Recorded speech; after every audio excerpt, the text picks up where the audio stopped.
Assalamualaikum warahmatullahi wabarakatuh. Halo teman-teman subscriber saya dimanapun Anda berada. Jumpa lagi di channel Info Sehatku. Kali ini saya akan memberikan tips cara mengobati batuk dengan bahan alami atau herbal. Di sini saya mempunyai obat batuk mereknya Bisolfon. Nah teman-teman, daripada kalian masih mau beli obat batuk di toko atau apotek yang harganya masih lumayan agak mahal ya, dari itu saya akan memberikan cara mengobati batuk dengan bahan-bahan yang ada di rumah atau sekitar kita.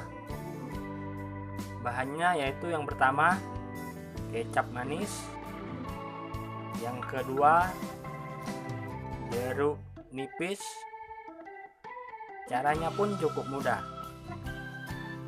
Kalian siapkan kecap manis kurang lebih 1 sendok teh,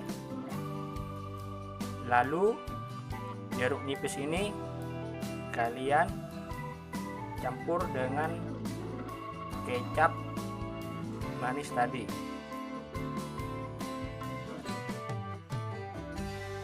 Cukup separuh saja ya jeruk manisnya.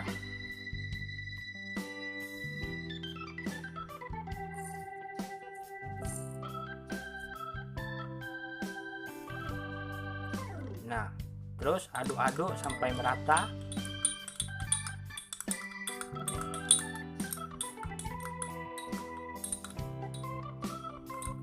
Kalau sudah merata, ramuan ini sudah siap dipakai. Gunakan ramuan ini 1 hari 2 kali saja selama 3 hari. Jangan lebih dari itu. Insya Allah penyakit batuk Anda akan sembuh. Oke teman-teman, semoga video ini bermanfaat. Jangan lupa subscribe, like, dan share agar channel ini terus berkembang dan memberikan video-video menarik lainnya. Terima kasih sudah menonton. Assalamualaikum warahmatullahi wabarakatuh.